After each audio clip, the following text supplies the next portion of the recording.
Olá, meu aluno, olá, minha aluna! E aí, pessoal, do nosso projeto 13 Questões, todos bem? Espero que sim, espero que todos estejam muito bem. Vamos lá para a gente seguir aqui os nossos estudos, para a gente seguir aqui as nossas discussões. Vamos para a nossa aula 5, aqui, fechando, vamos dizer assim, o ciclo aqui de aulas, né? Aí a gente volta para Direito Constitucional na aula 6, né? Vamos falar de Direito Constitucional na aula 6, na aula 7.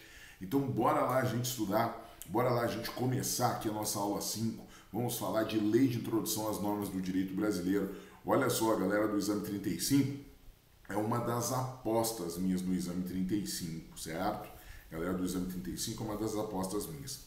Mas quem vai assistir o vídeo no Exame 36 ou no Exame 37, que é o período em regra que esse vídeo vai ficar disponível, fica tranquilo. Por quê? Porque esse tema, ele vem repetido, esse tema vem em sequência, ou seja, vem numa prova, vem na outra, e agora faz um tempinho que a gente não tem essa discussão. Então, Lei de Introdução às Normas do Direito Brasileiro é um foco muito importante para esse exame e para os próximos exames, porque dentro do direito internacional é a disciplina mais cobrada. Então nós vamos trabalhar essa disciplina, trabalhar essa discussão com muita atenção, com muito cuidado. Beleza? Ok? Meu boa tarde a todo mundo que está chegando aí ao vivo. A Ana, certo? Ali a galera está chegando, a Maria, o pessoal está chegando aí, dando o seu alô, manda o seu alô, manda o seu olá, diz o que você está sentindo, o que você está curtindo no projeto 13 Questões. E bora lá, né? Chegou o nosso horário, 13h13, e nós vamos tocar essa aula, então. Deixa eu dizer para vocês que vou realizar uma aula com menos interação para a gente conseguir construir tudo que a gente precisa de conteúdo, e depois eu dou aquele alô, dou aquele abraço, mando aquele salve. Mas você pode deixar seu recado, deixa o seu recado aí. Quem assiste depois também deixa o seu recado, comenta lá no vídeo, que gostou, que curtiu, se tiver alguma dúvida, deixa também a dúvida e aí a gente vai respondendo. Eu ou os próprios colegas, alunos que vão assistindo aí, vão auxiliando e juntos nós vamos construindo essa corrente que vai levar à aprovação no exame de ordem, na primeira fase do exame de ordem. Bora lá para a gente começar a discutir os temas de hoje, Lei de Introdução às Normas do Direito Brasileiro. Essa é a nossa busca, essa é a nossa temática. Vamos lá. Então, aula 5, Direito Internacional, Lei de Introdução às Normas do Direito Brasileiro, Decreto-Lei número 4657 de 42. Essa é a nossa temática, essa é a nossa construção de hoje. Vejam só, deixo sempre aqui minhas redes sociais, fica o convite para que vocês assinem o canal, certo? Assinem o nosso canal aqui e estejam com a gente também em outras redes sociais, como no Instagram, como no Facebook e também lá no Twitter. Olha só, primeira questão na tela. Victor, após divorciar-se no Brasil, transferiu seu domicílio para os Estados Unidos. Os dois filhos brasileiros de sua primeira união continuaram vivendo no Brasil. Victor contraiu novo matrimônio nos Estados Unidos com uma cidadã norte-americana e, alguns anos depois, vem a falecer nos Estados Unidos, deixando um imóvel e aplicação financeiras nesse país, lá nos Estados Unidos. A regra de conexão no direito brasileiro estabelece que a sucessão de Victor será regida. Primeira coisa que a gente tem que entender. Bom, o direito internacional, ele se estabelece, o direito internacional privado, ele se estabelece por dois pontos centrais. Quais são os dois pontos centrais? Eu tenho uma situação que carrega um elemento estrangeiro. O que é o elemento estrangeiro? Um elemento estrangeiro é uma relação jurídica, uma relação, né, fática que se estabelece, que traz características internacionais. É um brasileiro que tem domicílio nos Estados Unidos e vem a falecer nos Estados Unidos, mas tem filhos no Brasil, que são seus herdeiros, mas deixou o patrimônio nos Estados Unidos. Ou seja, há uma relação internacional. Nessa relação fática, nesses elementos fáticos, existe uma relação jurídica que envolve uma internacionalidade ou uma estraneidade, como se fala. Ou seja, esse é o elemento estrangeiro. Aí nós estamos chamando o direito internacional privado. Além disso, nós vamos acrescentar a essa situação o possível conflito de leis no espaço. O que seria um conflito de leis no espaço? Seria a possibilidade. Quem resolve essa questão envolvendo a sucessão do Victor, que é um brasileiro que tem herdeiros situados no Brasil, mas vive e tem domicílio nos Estados Unidos e veio a falecer nos Estados Unidos e tem patrimônio nos Estados Unidos? Bom, temos um possível conflito de leis no espaço, aonde é possível a gente ter ou o judiciário brasileiro ou o judiciário americano. Então temos um possível conflito de leis no espaço aí. Tendo essas duas características que eu falei para vocês, nós temos o que a gente chama então de direito internacional privado. E aí, para resolver o direito internacional privado, ou melhor, para entender o que é o direito internacional privado, a gente já começa a compreender. O direito internacional privado é uma regra de sobredireito. E nessa regra de sobredireito, a gente vai frequentemente fazer duas perguntas. Qual o judiciário é competente? Quando a gente tem essa possibilidade de conflito de leis no espaço, qual o judiciário é competente para resolver aquilo? Essa discussão fática e jurídica. E qual lei eu aplico? Lei brasileira, lei americana? Então, essas duas discussões vão ser muito presentes nas questões de direito internacional privado quando a gente estiver falando dessas temáticas. Ou seja, qual o judiciário é competente? E por isso que muitas vezes as situações, as questões de direito internacional privado serão resolvidas com o CPC, para a gente ver qual é o judiciário competente, certo? Então, muitas vezes a gente vai resolver as discussões do direito internacional privado com o CPC, porque eu estou respondendo essa pergunta, qual é o judiciário competente? E outras situações, qual a norma aplicável ao caso, aí nós vamos aplicar as regras do direito internacional privado no Brasil e na maioria delas serão as regras da LINDB, da Lei de Introdução às Normas do Direito Brasileiro, que estão no nosso decreto 4657 de 42. Beleza? Ok. Bom, para a gente saber como aplicar a LINDB, nós temos que analisar principalmente os artigos 7, anota esses artigos e depois vai ler eles, tá? Anota os artigos aí e depois vai ler. Decreto 4657/42, que é a Lei de Introdução às Normas do Direito Brasileiro, em regra é uma folhinha do TEUVAD que está na frente do Código Civil. A maioria está na frente do Código Civil. Por quê? Porque era a antiga Lei de Introdução ao Código Civil. Então sempre ficava na frente do Código Civil. E aí continua com esse lugar. Apesar de ter trocado de nome, não ser mais a Lei de Introdução ao Código Civil e ser a Lei de Introdução às Normas do Direito Brasileiro. E essa LINDB, ela traz essa regulação, traz essas construções, e um ponto importantíssimo da LINDB é a gente conseguir identificar o que a gente chama de elemento de conexão. O que é o elemento de conexão? O elemento de conexão é esse que vai estabelecer esse contato do fato ou com o judiciário brasileiro ou estrangeiro, ou estabelecer esse contato do fato, a relação jurídica, com a lei, o direito material estrangeiro ou nacional. Então esse é o elemento de conexão. Por exemplo, o artigo 7 fala que direito de família, questões envolvendo direito de família, personalidade jurídica, início e fim, começo e fim, capacidade e nome são resolvidas pelo critério do domicílio da pessoa. Então, quando surgir debates envolvendo essa discussão, uma coisa que vai se resolver é compreender qual é o domicílio da pessoa. Ah, o domicílio da pessoa é esse, então, e isso pode resolver uma situação de direito de família, ou de começo ou fim da personalidade jurídica, ou capacidade ou nome. Então, a questão 1 pergunta o seguinte, ó, a regra de conexão do direito brasileiro estabelece que a sucessão de Victor será regida.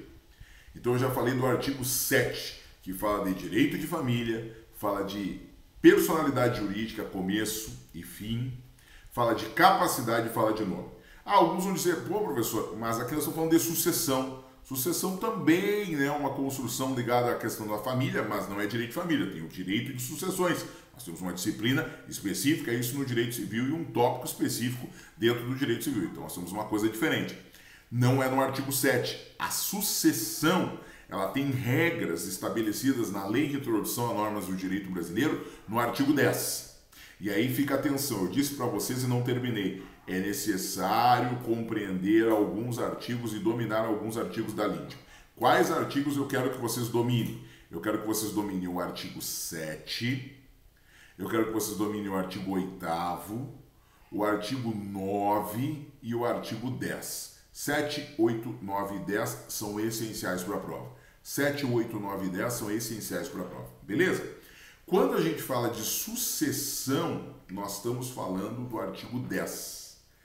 E lá vai se estabelecer que a lei que regra a sucessão do indivíduo é a lei do local de domicílio do decúdios, ou seja, aonde o autor da herança, aquele que vai falecer, o decúdios, o defunto, como a própria LINDB fala, morava antes de falecer, onde ele tinha constituído a sua residência antes do falecimento, certo? Então essa é a regra que vai definir, que vai estabelecer a sucessão. A regra que estabelece a sucessão do defunto ou do decúdios é a lei do seu domicílio, certo? Ou seja, do local onde ele vivia antes de falecer.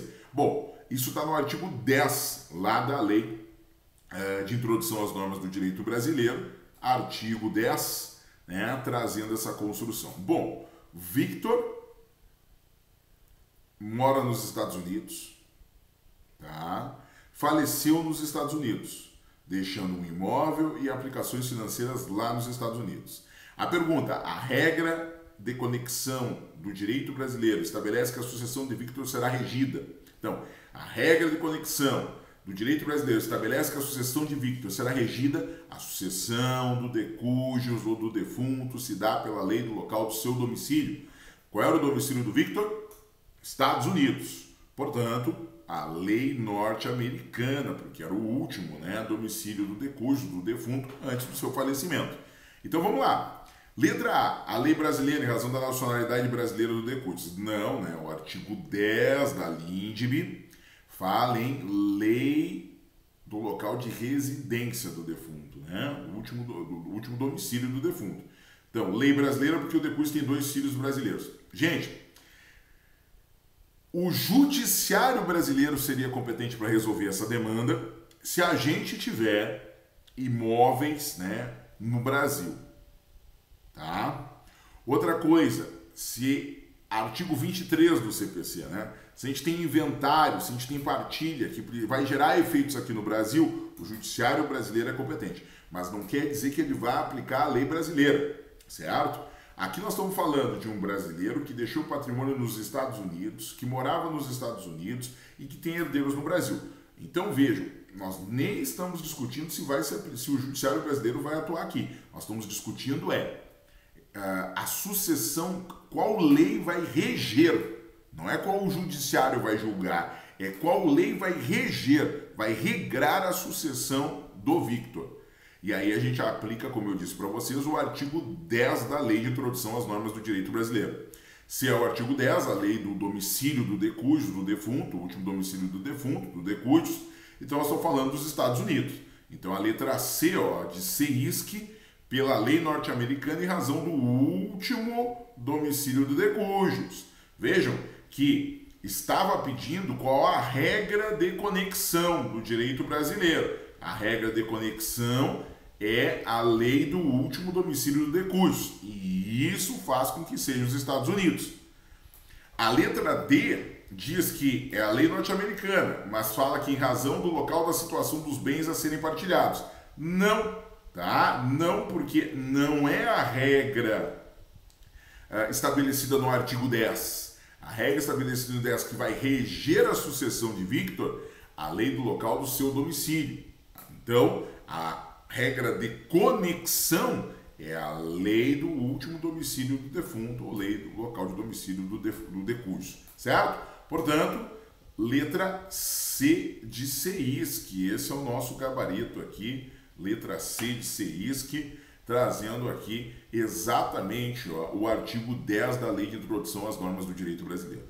Uma atenção que é importante é lembrar que sempre nessas situações da Lei de Introdução às Normas do Direito Brasileiro, nós teremos aqui casos, situações hipotéticas, nós teremos estas construções, ou seja, serão situações hipotéticas, serão casos, serão discussões que que serão estabelecidas, que serão construídas. Então esse é o ponto bastante importante para a gente construir aqui. Beleza? Ok? Então vejam, ó, gabarito C, sucessão de veículos será regida pela lei dos Estados Unidos em razão do último domicílio do decurso. Esse é o elemento de conexão, o último domicílio do decurso, né? Aplicando-se o artigo 10 caput. E aí eu coloco o artigo 10 caput para vocês, ó. A sucessão por morte ou por ausência obedece, olha aqui, o elemento de conexão, à lei do país em que domiciliado o defunto ou desaparecido, no caso de ausência, né? Qualquer que seja a natureza ou situação dos bens. Nós estamos falando de qual regra, qual direito civil vai regrar essa sucessão. Não estamos falando qual judiciário é competente para realizar o inventário, né? Para onde se fazer a partida. Estou falando de qual lei vai regrar essa sucessão. Aí nós aplicamos o artigo 10 da Lei de Introdução às Normas do Direito Brasileiro, a chamada LINDB. Beleza? Ok? Muito bem. Gabarito letra C. Vamos para a nossa próxima questão. E aí, pessoal, estão acertando? Digam para mim aqui, por favor. Estão acertando? E aí? Questão 2. Muito bem, isso aí, galera. Respondam aí, por favor. Questão 2. Paulo Brasileiro celebra no Brasil contratos de prestação de serviços de consultoria no Brasil a uma empresa pertencente a François, francês, residente em Paris, para a realização de investimentos no mercado imobiliário brasileiro. O contrato possui cláusula indicando a aplicação da lei francesa. Então, o contrato tem uma cláusula estabelecendo que o direito material que vai reger esse contrato é a lei francesa. Então, o contrato já resolveu isso. Em ação proposta por Paulo no Brasil, surge uma questão envolvendo a capacidade de François para assumir e cumprir as obrigações previstas no contrato. Com relação a essa questão, a Justiça Brasileira deverá aplicar. Vejam, a questão ela traz vamos dizer assim, uma distração. A gente chama em concurso, a gente chama às vezes ali, aqui no Rio Grande do Sul, muitas vezes de pega-ratão, né? Que é para te distrair e talvez fazer com que você vá para outro, leve o seu foco para outro lugar e não para o lugar que a questão quer. E não para o lugar que a questão entende que é essencial. Certo? Olha só. Beleza? Você, certo, precisa compreender o seguinte. Veja que na questão 2, ele está falando de contrato, ele está falando de negócios jurídicos, e aí isso pode levar você a entender que é o artigo 9 que vai se aplicar, que vão reger e qualificar as obrigações, o local da sua Constituição.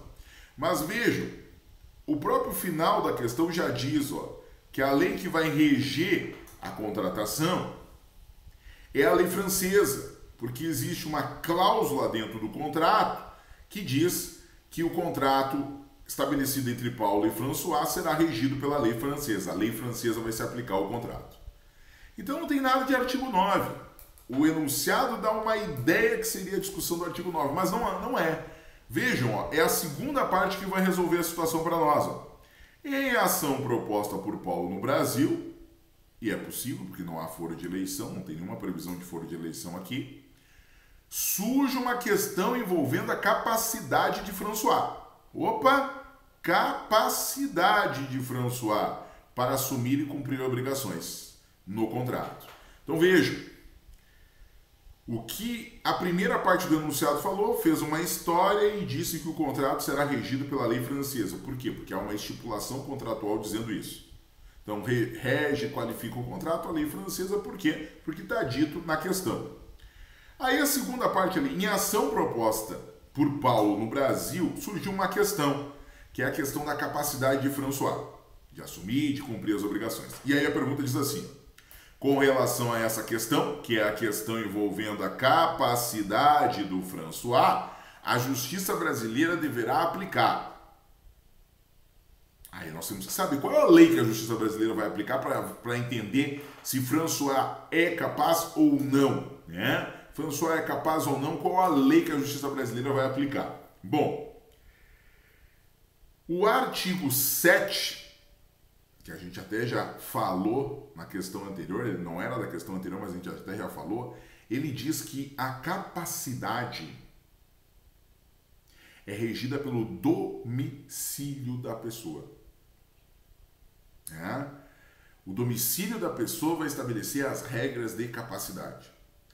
Isso é o artigo 7 que está dizendo. Se é o domicílio da pessoa, a residência, o domicílio da pessoa que estabelece as regras de capacidade, aí nós temos que atentar pelo seguinte: aonde que François mora, aonde que François reside. François é francês e residente em Paris, ou seja, na França. Portanto, o Judiciário brasileiro, analisando a ação proposta por Paulo, vai analisar e vai julgar a questão da capacidade para dizer se François é capaz ou não de cumprir e assumir com as obrigações que ele está contratando pela lei francesa, que é a lei do domicílio de François, por causa do artigo 7 caput da Lei de Introdução às Normas do Direito Brasileiro. Então vamos lá. Com relação a essa questão, a Justiça Brasileira deverá aplicar a lei brasileira porque o contrato foi celebrado no Brasil? Não, né, gente? Porque não tem nada a ver isso com a questão da capacidade. B, a lei francesa porque François é residente na França? Se a pergunta é: François é capaz ou não de assumir e cumprir as obrigações previstas no contrato? A discussão se dá. Qual lei define a capacidade de François? Segundo a Lei de Introdução às Normas do Direito Brasileiro, o artigo 7, caput, é a lei do país de domicílio. Se François é domiciliado, é residente na França, em Paris, a lei francesa que vai estabelecer. Então, o Judiciário brasileiro vai ter que olhar a lei francesa, claro, apresentada por uma das partes, por um dos advogados, aquele que tem interesse em comprovar a capacidade do François, vai apresentar a lei francesa e vai dizer, a lei francesa, lá no Código Civil francês, traz a capacidade regida com X anos e o François é capaz por isso, por isso, por isso. E aí o juiz brasileiro, vendo da validade da lei, vendo exatamente de que ela está válida, que ela se aplica, vai dizer exatamente que é a lei francesa que se aplica ao caso na questão de capacidade. Nós não estamos falando de contrato aqui, hein? A primeira parte ali do enunciado pode deixar a entender que está falando de contrato. E muita gente erra a questão exatamente porque achava que era contrato que era o assunto da questão. E o assunto da questão não é contrato, o assunto da questão é capacidade. Contrato está tudo resolvido no próprio enunciado, certo? Então a gente aplica o artigo 7 da LINDB, artigo 7 caput da LINDB, a lei francesa porque François é residente na França. E marca a letra B de Brasil. C está errada porque é a lei francesa, e não está falando de serviços prestados. E D, a lei francesa escolhida pelas partes mediante cláusula contratual. Não, a lei francesa escolhida pelas partes mediante cláusula contratual é a lei para reger, para se aplicar ao contrato. Mas uma coisa são os termos do contrato. Outra coisa é a capacidade para contratar, para assinar, para assumir as obrigações de um contrato. Isso são regras de direito público, são regras gerais, Ora, o nosso Código Civil tem uma norma de parte geral estabelecendo capacidade, E aí depois nós temos as regras de contrato, ou seja, são coisas diferentes. Então não é a letra D também, é a letra B de Brasil, trazendo a lei francesa porque François é residente na França, aplicando o artigo 7 da Lei de Introdução às Normas do Direito Brasileiro. A Justiça Brasileira, que é competente para a demanda, mas deverá aplicar a lei francesa, pois François reside na França e regula a capacidade do agente a lei do país onde é domiciliado, conforme prevê o artigo 7 caput da LINDB. Olha o que diz o artigo 7. A lei do país em que domiciliada a pessoa determina regras sobre o começo e o fim da personalidade, o nome e a capacidade e os direitos de família. Certo? Beleza? Letra B de Brasil, nosso gabarito, fechando aqui a questão 2. E aí, como é que vocês foram? Vão comentando aí, vão dizendo aí como é que vocês foram, quero ver aí o que a galera tá falando, tá dizendo, tá trazendo para nós, para a gente poder entender como é que o pessoal tá indo. Mas deixa eu ir lá para a gente ir reto ao assunto e conseguir bater as nossas questões num tempo adequado, num tempo ajustado, que não seja um tempo que demore muito e que a gente consiga ter muito conteúdo de forma bastante direta, porque essa é a proposta do projeto 13 Questões. Vamos para a questão número 3. Na questão número 3, a gente tem o seguinte: Lúcia, brasileira, casou-se com Mauro, argentino, há 10 anos, em elegante cerimônia realizada no Nordeste brasileiro. O casal vive atualmente em Buenos Aires, com seus filhos menores. Por diferenças inconciliáveis, Lúcia pretende se divorciar de Mauro, ajuizando para tanto a competente ação de divórcio, a fim de partilhar os bens do casal, um apartamento em Buenos Aires, na Argentina, e uma casa de praia em Trancoso, na Bahia. Mauro não se opõe à ação. Com relação à ação de divórcio, assinar a afirmativa correta. Veja que Mauro não se opõe à ação. Mauro não discorda. Exatamente. Então nós temos a possibilidade aqui de um divórcio, ali vamos dizer consensual. Mas vejam, mesmo assim tem filhos menores. Então precisa ter a participação de um juízo, precisa ter essa participação. Mas a gente nem está entrando nessa discussão. A pergunta é, com relação à ação de divórcio, assinale a afirmativa correta. Letra A. A ação de divórcio só poderá ser ajuizada no Brasil, eis que o casamento foi realizado em território brasileiro. Gente,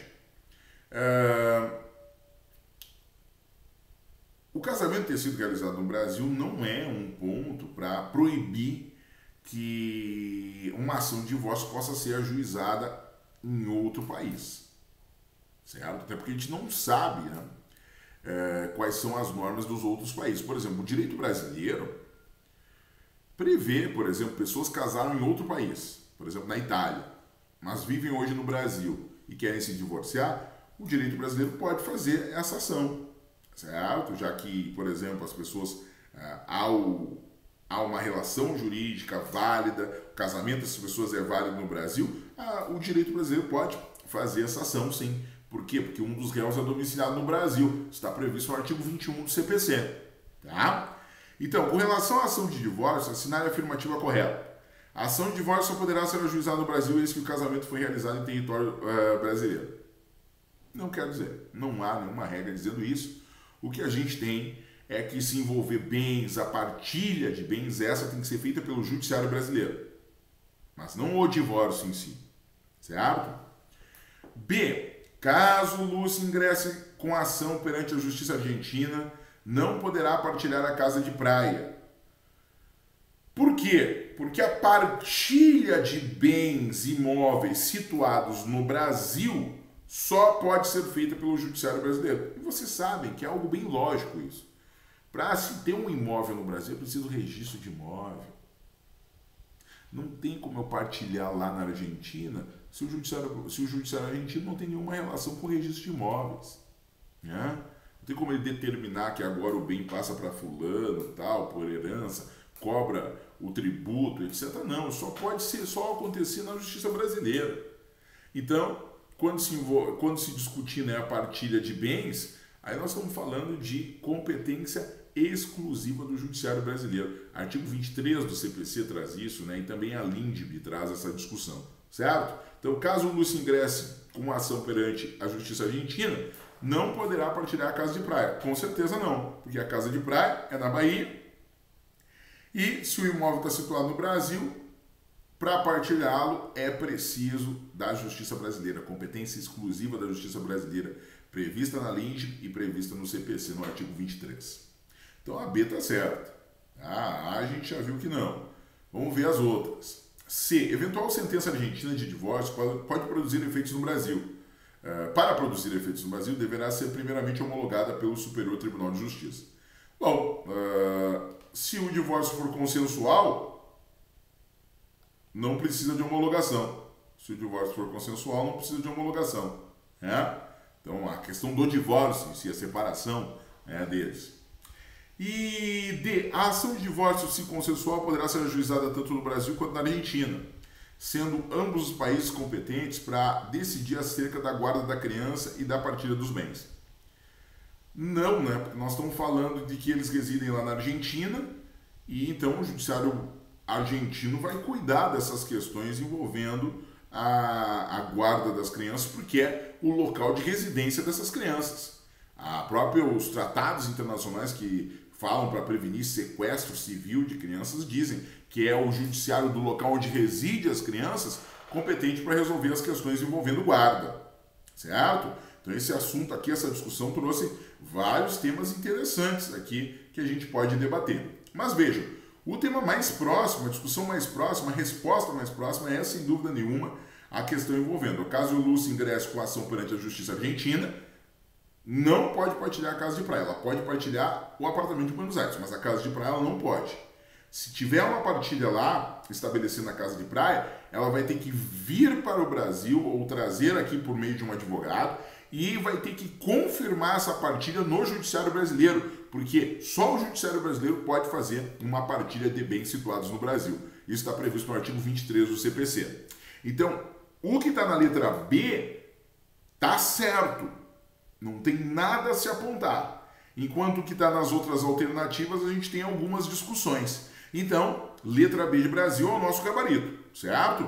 Vejam só, coloquei aqui, ó, em caso de divórcio, separação judicial ou dissolução de união estável, apenas a autoridade judiciária brasileira poderá proceder à partilha de bens situados no Brasil, ainda que o titular seja de nacionalidade estrangeira ou tenha domicílio fora do território nacional. Esta regra encontra-se lá no artigo 23, inciso 3 do CPC. E por essa razão, né, a alternativa escolhida, né, se Lúcia entrar com a ação de divórcio, na Argentina ela não pode partilhar a casa em Trancoso por previsão estabelecida do 23. Aliás, cuidado com o 23, ele já caiu em outras circunstâncias.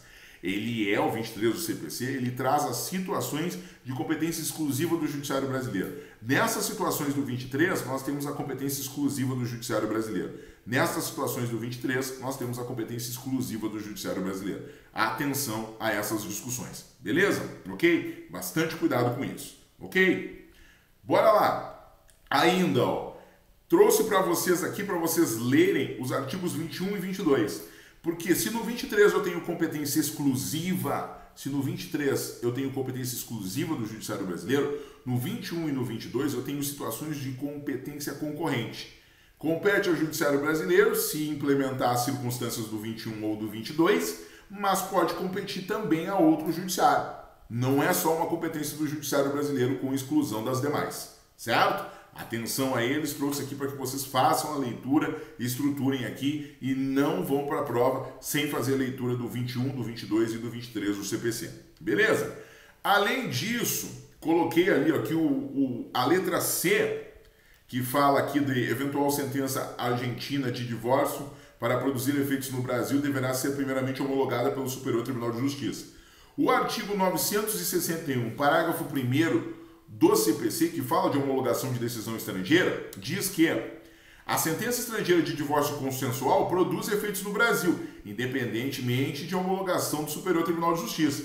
Mas, veja, vai produzir efeitos aqui, mas se trabalhar com questão envolvendo imóvel, né, a partilha tem que ser confirmada pelo Judiciário Brasileiro, artigo 23, inciso 3. Tá? A partilha tem que ser confirmada pelo Judiciário Brasileiro. E aí eu trago aqui uma curiosidade de homologação de decisão estrangeira ou homologação de sentença estrangeira. Tá? Aqui eu quero a leitura de vocês nesse material. Está muito completo. Esse material que está no meu livro, né, falando sobre esse tema. Aqui está super completo, traz todas as dicas essenciais de homologação de sentença estrangeira para vocês. Então, leiam esse tema. Tá? Não é o tema da nossa aula de hoje, que é a Lei de Introdução às Normas do Direito Brasileiro, mas leiam esse tema que está no material de vocês, falando sobre homologação de decisão estrangeira. Dominem esse tópico, homologação de decisão estrangeira, porque ele também é um tópico favorito da banca. Não é uma aposta para o exame 35, mas você que está assistindo para o exame 36, para o exame 37, tem que dominar decisão estrangeira, certo? Mas veja, nós estamos falando de aposta e nós estamos falando de temas que mais caem. Lindbe é um tema que cai muito e que faz algum tempo que não tem cobrança, então por isso é uma aposta. Mas veja, homologação de decisão estrangeira é um tema que está caindo toda hora. Então precisa dominar esse tema também. Só que nós estamos na reta final, eu não vou destacar esse tema diretamente aqui. Mas está aqui a leitura do material completinho, super direto, direcionado com todos os elementos, você não erra nenhuma questão de homologação de decisão estrangeira se você estudar pelo material. Beleza? Ok? E aí vamos então para a nossa questão 4. Então, gabarito letra B de Brasil, certo? Fechamos o gabarito da questão 3, vamos para a nossa questão 4. Em 2013, uma empresa de consultoria brasileira assina na cidade de Londres, Reino Unido, contrato de prestação de serviços com uma empresa local. As contratantes elegem o foro da comarca do Rio de Janeiro para dirimir eventuais dúvidas, com a exclusão de qualquer outro. Então, nós temos um foro de eleição para processo.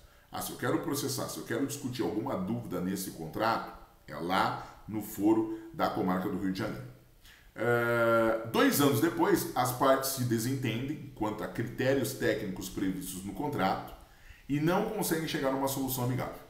A empresa de consultoria brasileira decide então ajuizar uma ação no Tribunal de Justiça do Estado do Rio de Janeiro para rescindir o contrato, que é o tribunal, que é o local competente, porque há um foro de eleição no contrato válido. Beleza? Com relação ao caso narrado, acima, assinale a afirmativa correta. Letra A. O juiz brasileiro poderá conhecer e julgar a lide, mas deverá basear a sua decisão na legislação brasileira, pois um juiz brasileiro não pode ser obrigado a aplicar leis estrangeiras. Gente, tá errado. O juiz brasileiro pode aplicar lei estrangeira sim, certo? Lá na LINDB, lá, artigos 12, 13, 14, trazem toda essa construção. Artigo 14, artigo 13, vai trazer todos esses elementos. O juiz brasileiro pode aplicar lei estrangeira sim, certo? Desde que a parte que alega comprove a validade, a existência e a aplicação da lei estrangeira.